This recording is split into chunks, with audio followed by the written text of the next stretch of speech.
These men work in one of the most hostile places on Earth. They risk their lives just getting there. Today, their worst fears come true. Their helicopter is plunging toward the frigid North Sea. They're far from land, off the radar screens. No one knows where they are. Mayday, Mayday, 5-6 Charlie. The next few seconds will decide who lives and who dies. The cause of the crash is hidden in its tangled wreck. These helicopters are built to handle the roughest conditions. What went wrong? The answer affects everyone who flies. 3,000? Sure.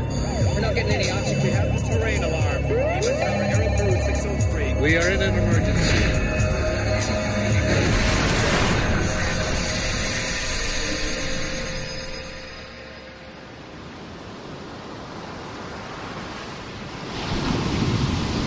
January 19th, 1995. Captain Ced Roberts and First Officer Lionel Sole work for Bristow Helicopters in Aberdeen, Scotland. Their job is to ferry workers out to the oil platforms off the coast of Scotland. By mid-morning, they've completed one trip and are getting ready to head back out. Their helicopter is Super Puma 5-6 Charlie. While it's being checked out and refueled, First Officer Sole reviews the flight logs, and Captain Roberts goes through the weather reports, which are updated every 2 hours. Oh, weather's okay. Good for January. This is where they're heading. The need for oil drives men to some of the most unpleasant places on Earth. This is one of them. The North Sea divides Britain from mainland Europe. It's a shallow sea, so the cruel winds that race across it can whip up enormous waves. The sea is cold, gray, and violent. But there's oil out here, and so dozens of drilling platforms and thousands of men stay and face whatever the weather can throw at them. The discovery of oil here in the 1960s was a lifesaver for the British economy. Brent crude, as the oil is known, is a light, sweet crude, ideal for turning into gasoline, and its price is the benchmark on the international oil market.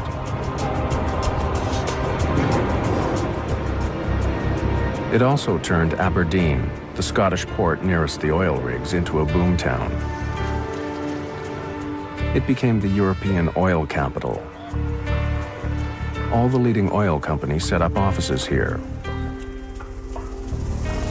Everything became geared to the task of getting the black gold ashore. Today, Aberdeen can handle as many as 2 million workers every year, traveling back and forth to the rigs. The Super Pumas are the workhorses of the North Sea oil industry.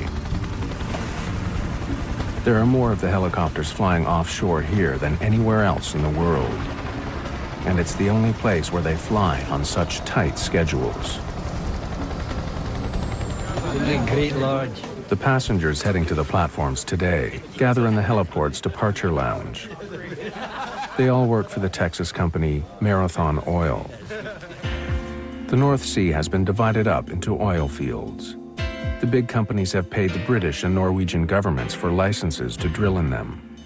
Marathon has bought licenses for 3 platforms in the Bray Field, East, Bravo, and Alpha. North Sea oil platforms are like cities that never sleep. They stand on the seabed, on huge metal or concrete legs, sometimes several hundred feet tall. Below each one, pipes snake out to around 30 different wells, some straight down, others fanning out at an angle for up to 8 kilometers. The same platform may be extracting both oil and natural gas at the same time. The work on a rig can be rough, dirty, and dangerous. 12-hour shifts handling heavy equipment, great heights or great depths. The turnover among workers is high. Having so much volatile fuel around means that danger is never far away. Mayday. Explosion and fire on the Piper platform. All personnel abandoned. One of Britain's worst disasters happened in the North Sea oil fields. On Occidental Petroleum's Piper Alpha platform in 1988, the gas exploded and set fire to oil.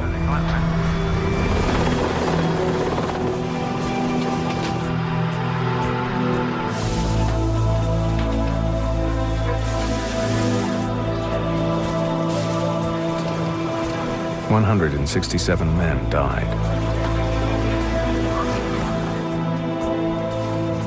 But disasters like that don't keep the workers away.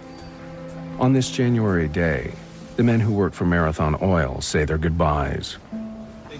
All 16 are scheduled to spend 2 weeks on Marathon's Alpha platform, followed by another 2 weeks back home. To these men, getting to work has become routine, a slightly unusual commute. But getting a ticket on this flight calls for something a little out of the ordinary. None of them are permitted to board a helicopter without first going through this: survival training. Their lives may depend on knowing how to get out of a submerged helicopter or oil rig. And they learn some of the brutal truths about survival in the North Sea. The natural human response to sudden immersion in cold water is to gasp, sucking in freezing water, which sends the windpipe into spasm, preventing air from getting in. People simply die from suffocation. Before they set off on every flight, they must watch the video. How to behave if there's an emergency on your flight. They've seen it all 1,000 times. In an emergency, if time does not permit, just tighten your lap strap and brace for impact. To exit through the windows, pull the red tab to completely remove the rubber seal and push the window out. The passengers fasten up their Gore-Tex survival suits, which give them some protection if they should end up in the water. The forward windows. The suits are brightly colored to help the men get spotted if their helicopter goes down. The journey to their oil platform, Bray Alpha, is 200 kilometers, which should take about an hour and a quarter. First, their flight path takes them northeast along what's called the HMR, the helicopter main route. Then, after 160 kilometers, they'll reach an area called the Gate. That's where all the helicopters split up and go their separate ways to the individual oil platforms. Bray Alpha is 41 kilometers from the Gate. For much of the journey, the radar operators at air traffic control in Aberdeen will not be able to see them. The reason why we lose low-level radar coverage out over the North Sea is, in essence, because the Earth is round. As a helicopter's flying outbound to an oil rig, it's actually following the curvature of the Earth. But radar pulses travel in straight lines, which means that as they travel further and further away, a gap opens up between the surface of the Earth and the radar waves. If an aircraft flies into that gap, then it'll disappear from radar. In the case of Aberdeen, a helicopter operating about 2,000 feet will disappear into that gap at about 80 miles. Which is where 56 Charlie is now, over halfway to the oil rigs. From this moment on, no one can see them. 56 Charlie is a Super Puma helicopter serving the North Sea oil platforms off the coast of Britain. It's halfway through a long flight carrying 16 passengers to the Bray Alpha oil rig.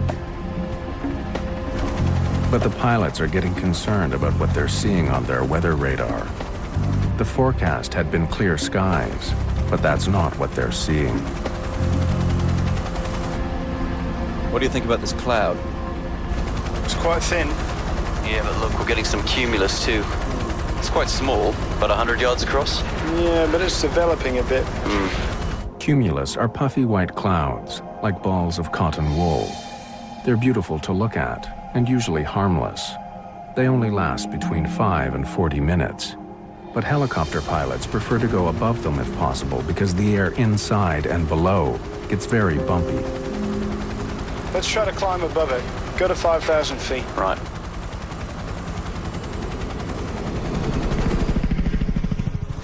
Oh, look, there's a line of them. All along the route exactly where we're going. Yeah, we're not gaining anything by this. No. Let's drop back down to 3,000 feet. Right. So far, the weather is nothing to worry about. But over the North Sea, it can change suddenly.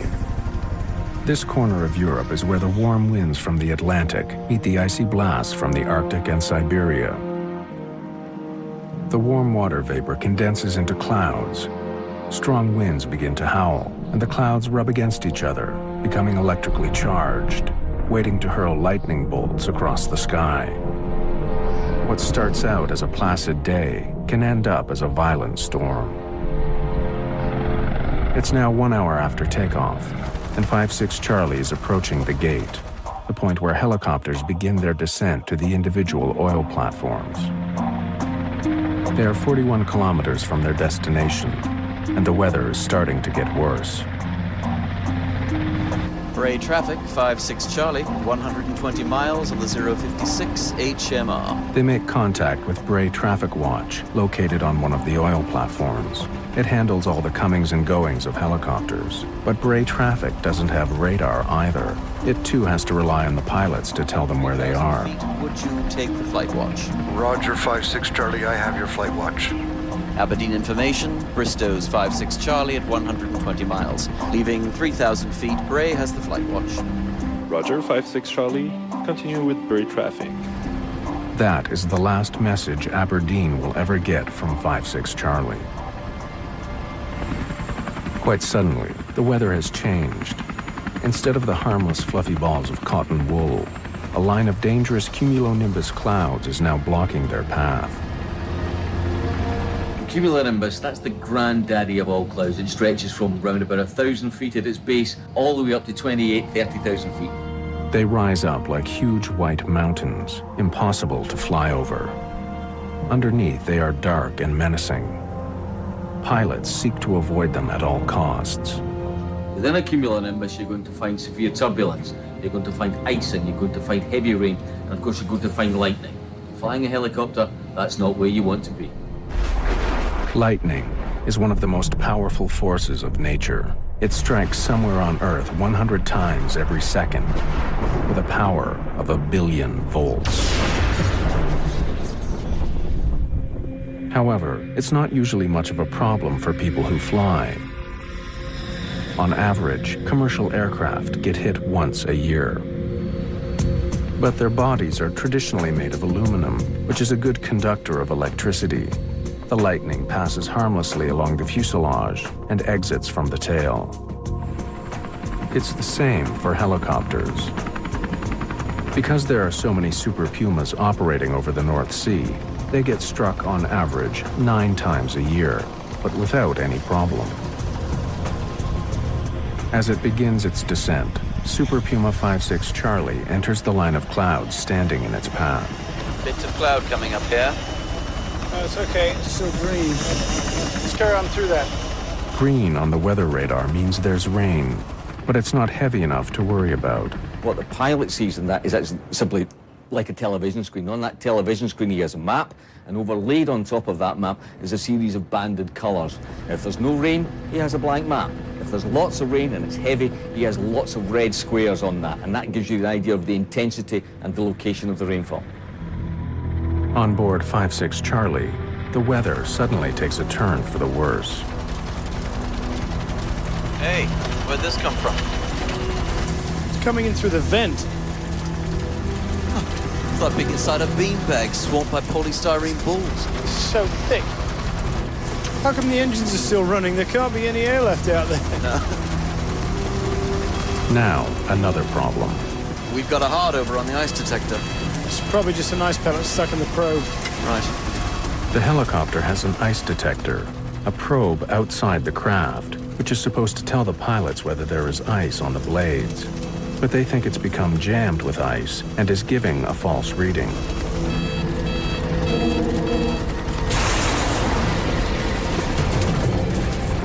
then, disaster. Bloody hell. What was that? Lightning, I saw it.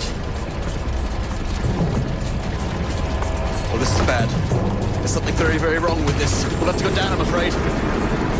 The helicopter is badly damaged. The entire body is shaking and vibrating. The crew's first instinct is to get down to a lower altitude in case the worst happens and they fall out of the sky.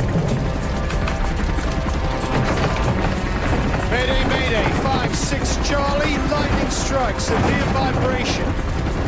Mayday, Mayday. 40 kilometers away, another Super Puma helicopter is about to leave a different oil platform. Commander Brian Backhouse is loading passengers onto 5-6 Bravo and preparing to fly back to Aberdeen. That's everyone. All set. Suddenly, the loading officer hears Lionel Soul's Mayday call on his radio. Mayday, Mayday, 5-6 Charlie, lightning strike. Hear that, Mayday, 56 Charlie! Gentlemen, my apologies, but we have to disembark you. We have an airborne emergency on a sister aircraft. Backhouse hurriedly unloads his passengers. He intends to help if he can. Meanwhile, a Force 10 gale is steadily building up, with winds of 100 kilometers per hour. The seas are mounting.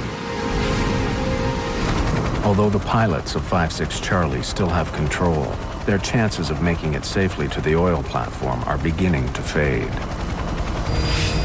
The Grampian Freedom is a standby ship, there to give oil workers a way of escaping from the rigs if anything goes wrong. Her skipper, John McInnes, hears the helicopter's distress call. We increased the speed to full speed ahead. Everybody was informed about the vessel and told to get ready for survivors to be taken aboard. Back on the Bravo platform, what was a routine flight for Brian Backhouse is about to become a rescue mission. He intends to find the stricken helicopter and nurse it to safety. If it crashes into the sea, he'll direct rescue ships to the spot. But they're not sure where to go. Let's go to the gate and proceed from there. They'll start their search at the gate. The Grampian Freedom doesn't know where to go either. They're getting conflicting messages about where 5-6 Charlie is. On the crippled 5-6 Charlie, Captain Roberts briefs the passengers. Gentlemen, you are obviously aware of the severe vibration. We've had a lightning strike, so please pull up your hoods, zip up your suits, and prepare for a possible ditching. Countless hours of training are supposed to prepare everyone on board for a moment like this. In a real emergency, how many will remember it? 1,200 feet, we're still flying. Let's try to make it to Bray Alpha and land there. They're limping towards Bray Alpha platform, now only 11 kilometers away. 3 minutes have passed since the explosion, and things don't seem to be getting any worse. I'll just try a few small inputs, make sure everything's working. Yes, we've got control in pitch, we've got control in roll, and we've got control in yaw. Tail rotor! The helicopter is beginning to spin, a sure sign that something's happened to the tail rotor. The only thing the pilots can do to stop the spinning is to switch off the main rotor blade. Power off, engines off. Without power, there is no turning back. The helicopter and everyone on board are going to crash into the frigid waves of the North Sea.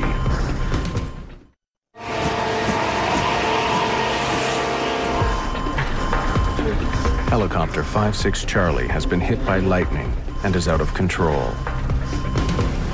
It's falling at more than 10 meters a second, with the main rotor acting like a kind of parachute, the blades being turned only by the air that rushes through them. Mayday, Mayday, tail rotor failure, ditching. Brace for emergency landing. At this speed, they're about 40 seconds from hitting the North Sea.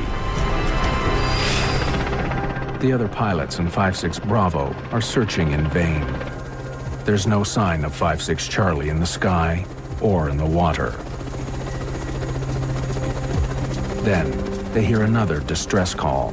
Mayday, Mayday, tail rotor failure, ditching. Mayday, Mayday, Mayday. Relaying for 5-6 Charlie. We have a suspected tail rotor failure. He is ditching. Captain Backhouse in 5-6 Bravo knows that he's the closest to the stricken helicopter. Everything depends on him. But he's not equipped to locate the distress beacon 5-6 Charlie will use when it ditches.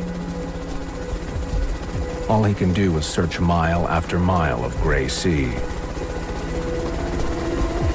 Back on the Grampian Freedom, confusion reigns. They've been sent off in another wrong direction. McInnes decides to ignore instructions and play a hunch, heading for where he thinks the helicopter will be.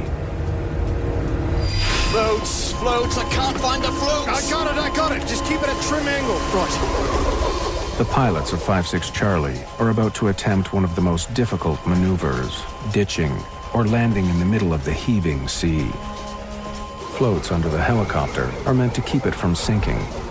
If they're deployed too soon before touchdown, the chopper may lose what little stability it has and topple over. Too late, and they won't inflate completely. Instead of riding the waves, the helicopter will sink below them. There is no second chance. They time it perfectly. We're down. Seems quite stable. They've landed safely, but no one knows if they will stay afloat.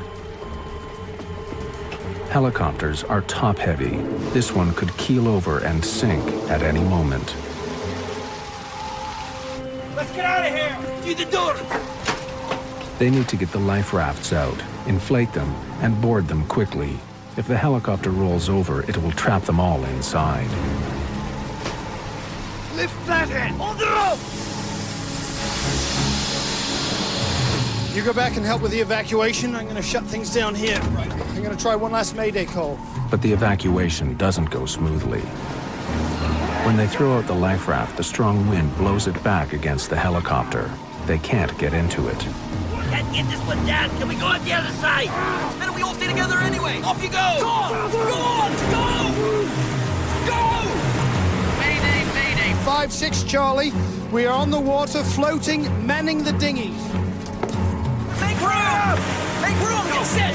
Make room! The raft is dangerously overloaded. There are 18 on board, and it's only meant for 14. Water is already up to their ankles and rising. For the first time, the pilots are able to see what caused the disaster. The rear rotor blade assembly and gearbox have broken off and are hanging down the side of the helicopter, held on by just a couple of pipes. No one realizes it yet, but in the rush, they've forgotten to bring the distress beacon with them from the helicopter. It sends out a signal that can be picked up by rescuers. Forgetting it could mean the difference between life and death.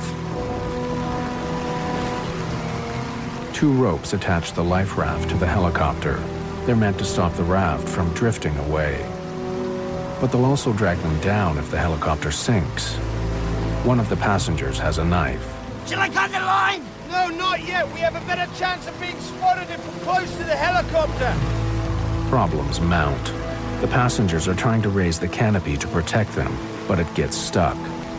Without the canopy, they're at the mercy of the waves. The helicopter, once their safe haven, is now their enemy. It's beginning to attack them. When the helicopter doors were jettisoned, they were supposed to slip down into the water and sink.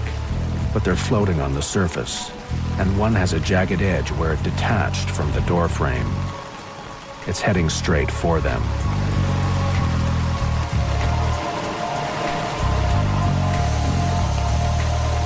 The life raft has been punctured by the floating door. Come on, Bill!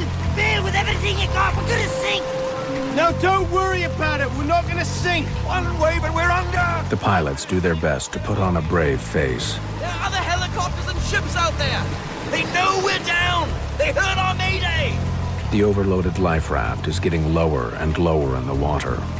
Inside, it's already waist deep. Now the pounding waves are pushing them beneath the sharp edges of the drooping helicopter blades. We need to get some distance! We'll have to cut the line! The 2 safety lines are still tying the life raft to the helicopter, one short, one long. They will cut the short one so they can float further away from the menace of the rotor blades. The long line's been cut! It's been shredded! The long line has already been cut. No one knows how. You'll have to cut the short one! The short line is the only thing attaching them to the helicopter. If they cut that, they'll quickly drift away, a tiny raft full of men at the mercy of the sea. But if they don't cut it, the jagged edges of the helicopter could tear their life raft to shreds and sink them all.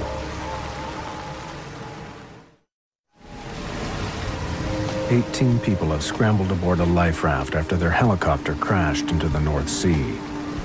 The raft is overloaded. It's been punctured by the jagged metal edges of the helicopter and is getting lower and lower in the water. They have to get away from it. First Officer Lionel Soule takes the fateful decision and cuts the rope that ties them to the helicopter. They begin to drift away into the storm. The air temperature is -17 Celsius. The conditions are deadly. Most of the survival suits are leaking freezing water. For a person in the water, hypothermia can begin when the temperatures of air and water added together is below 50 degrees centigrade. In the North Sea in winter, it's likely to be just a fraction of that. Normal muscle and brain functions are quickly affected. The core body temperature will sink, followed by unconsciousness and death. The chances of rescue are slim. No one knows where they are. Just a tiny dot on a vast, turbulent sea.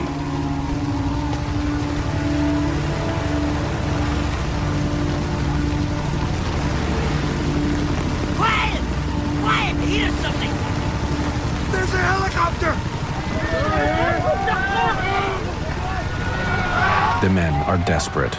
This could be their last chance. Quickly!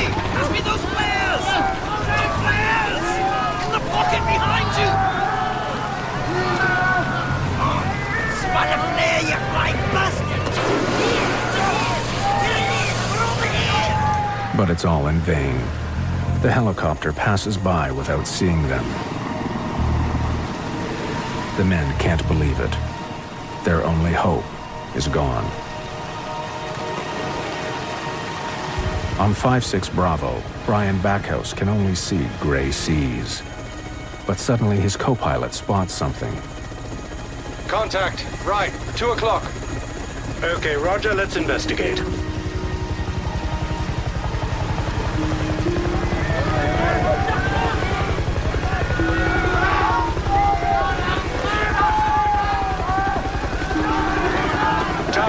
Contact. Target confirmed.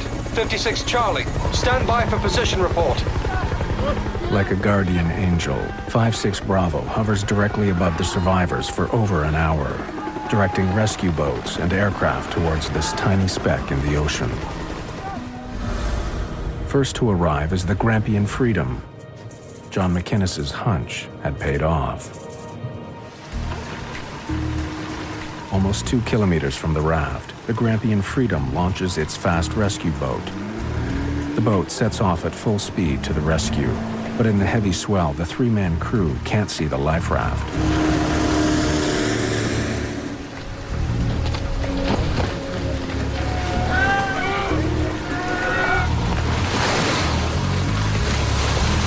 Let's go! Quickly, go! Their survival training has brought them this far, but no further. They have no idea how they're going to get from this tiny inflatable onto the towering ship in such rough seas.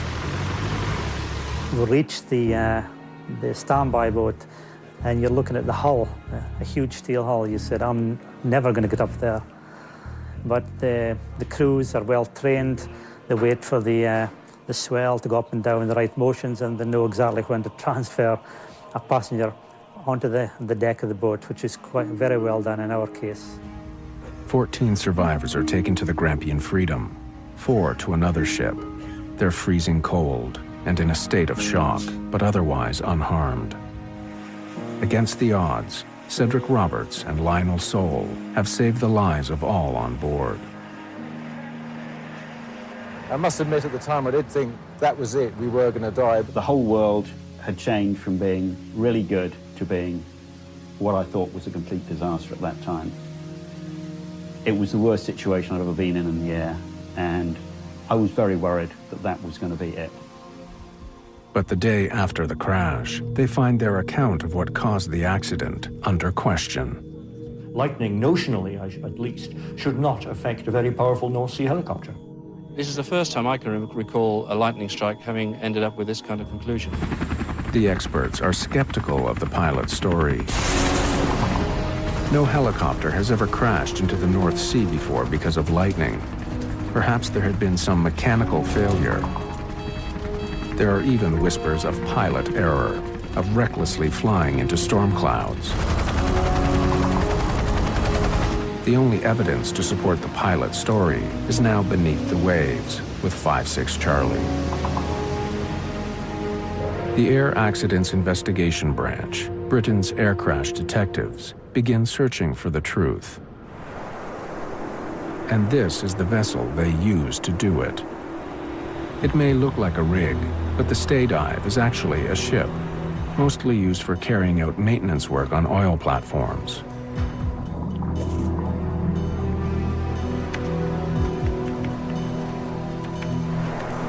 It has 9 powerful engines, which enable it to stay put in almost any weather.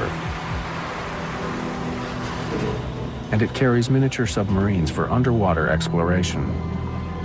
A day after the accident, it's brought in to find and raise the missing helicopter from the bottom of the North Sea. The investigation gets off to a good start.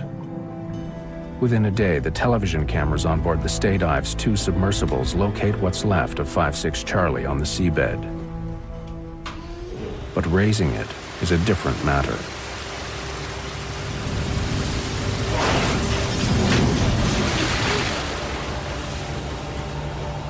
They carry on working into the night.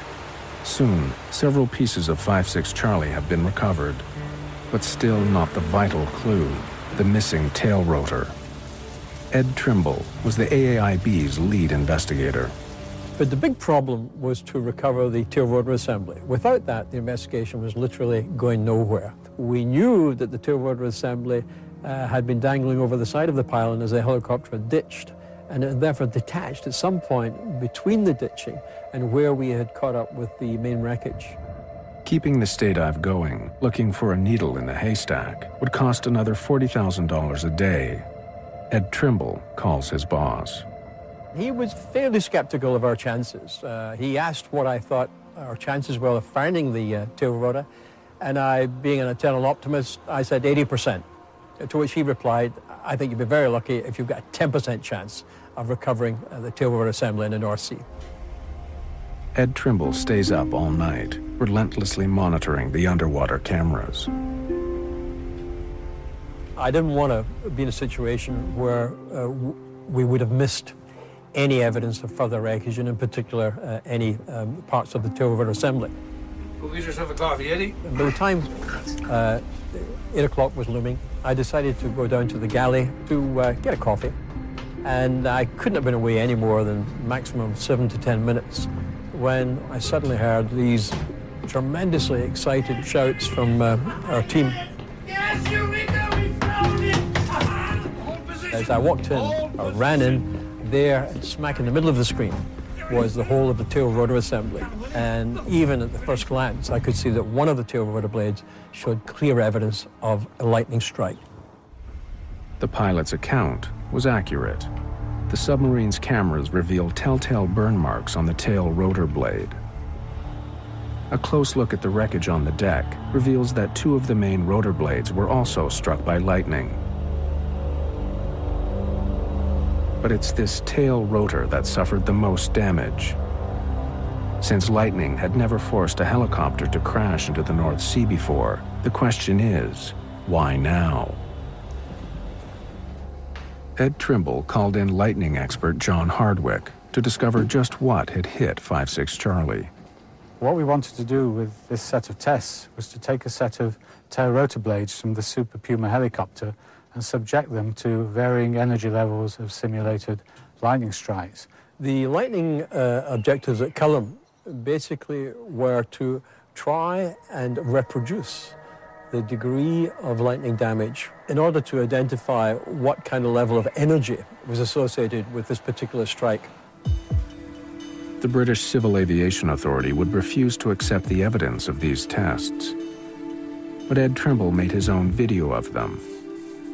And as witnesses, he had the Super Puma manufacturers there, too. Hardwick ran the blade through several lightning strikes until he was able to replicate the damage found on the rotor blade. They found they had to go 3 times the maximum allowed by the regulations in order to achieve the same damage. In other words, 3 times a greater lightning strike than anyone believed possible.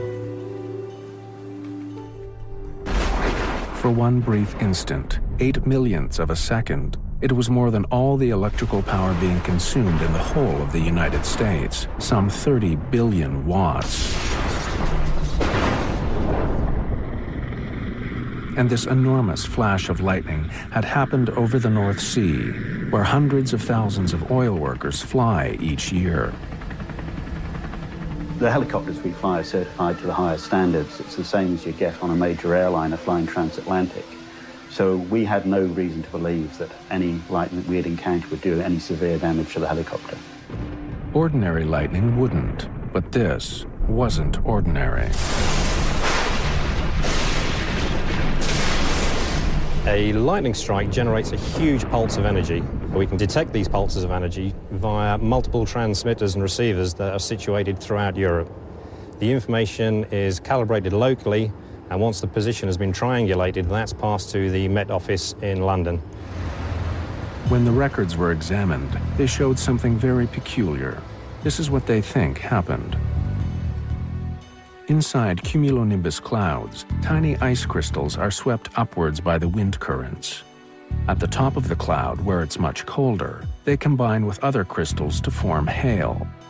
The hail, being heavy, plummets back to Earth. On the way down, it hits the rising water crystals, causing friction. The crystals become electrically charged. When a helicopter enters the cloud, the sharp tips of its whirling rotor blades cut through these crystals, causing more friction, more electricity, until it's all released in a blinding flash. The record showed that the flash which hit 56 Charlie had been the only one over the whole of the North Sea that day, caused almost certainly by the helicopter itself.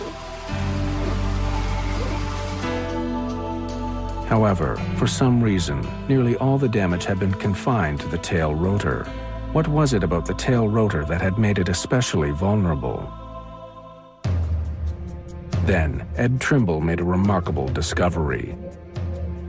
When the Civil Aviation Authority certified the Super Puma as safe, they had missed something important.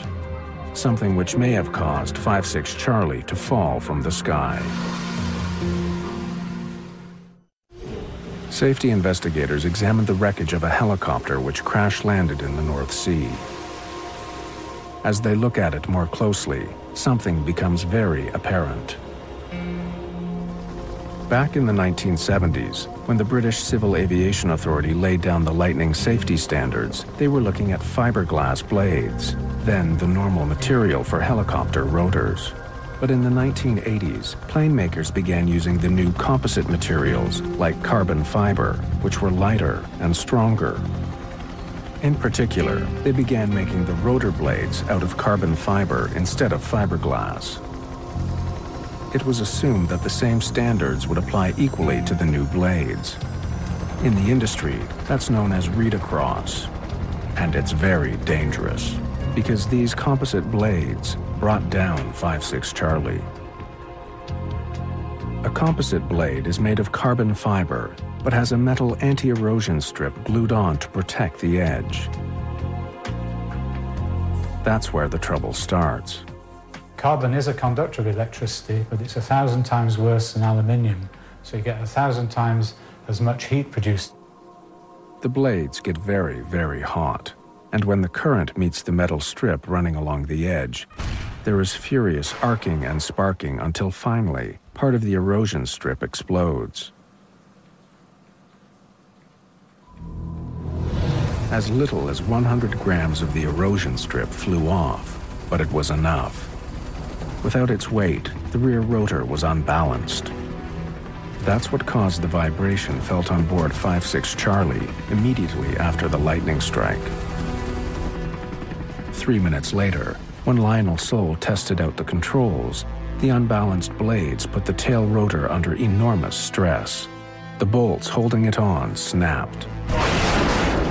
We've lost the tail rotor! Tail rotor's gone!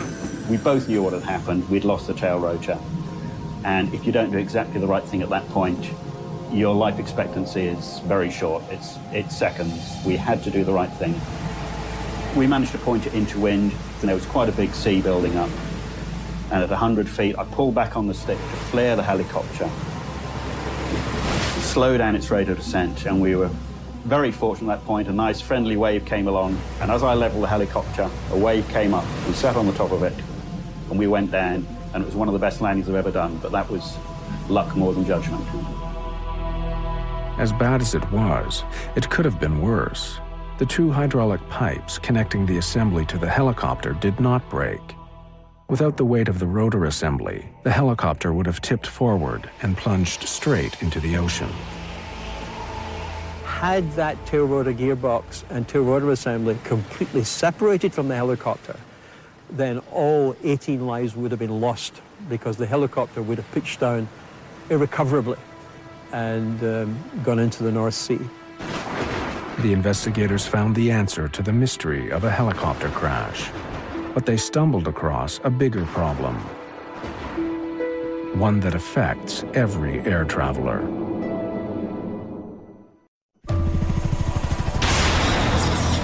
Investigators believe that 56 Charlie's violent end was caused by a savage lightning strike, greater than anything it was built to withstand. And when it did, it exposed a problem in the carbon fiber blades that made them vulnerable to lightning. The investigators fear the same thing could happen again, not just to helicopters, but to all planes that use these new materials. Increasingly, aluminum is being replaced with carbon fiber. The world's largest plane, the A380 Airbus, for instance, has over 20%. Its rival from Boeing, the Dreamliner, will be half built from it. What will happen if these planes encounter a monster lightning strike? This was the investigators' biggest concern arising out of this Super Puma accident. But their findings were dismissed. Britain's Civil Aviation Authority refused to demand better lightning protection, saying they did not believe that such a massive lightning strike had occurred over the North Sea. I thought that the reaction was poor. There seemed to be a real reluctance on their behalf to accept the evidence.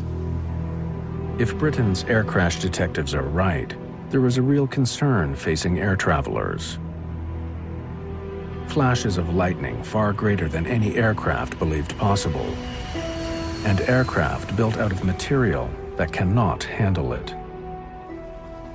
For the Super Puma, though, the lessons have been learned. The rotor blades have been strengthened, and the pilots have been instructed to give storm clouds a wider berth. The men who fly these machines to work are prepared to accept the risks. Well, I think the morning we ditched, we were very, very fortunate because the outcome could have gone horribly wrong. But we survived. We got home. My feelings of that morning was this could never happen to me. Now, when I fly in a chopper, especially in the winter time, if it's going to be buffed about with wind, I sometimes get in the back of your mind, this can't happen to me again. But we've all a choice. We've all a choice either to stop or we carry on. And I'm still there 25 years later, still learning a living. The crash of 56 Charlie was a hair-raising incident that could so easily have ended in tragedy. In the winter of 1995, the skill of Captain Ced Roberts and First Officer Lionel Sole saved the lives of their 16 passengers. Roberts and First Officer Lionel Sole receive an award for their work. the Guild of Air Pilots and Air Navigators recognized their skill and bravery in the emergency landing. Although we received a number of awards after the incident from various organisations, one thing I received, which is far more precious to me than any of them, was from the daughters of one of my passengers. It was this little card. It says, "Dear Captain Roberts, I can't tell you how much I need to thank you after you saved my dad's life. It took a lot of effort to try to keep calm while you were falling. If you hadn't have got that helicopter in control, my dad maybe wouldn't be here today. Thank you very, very, very much."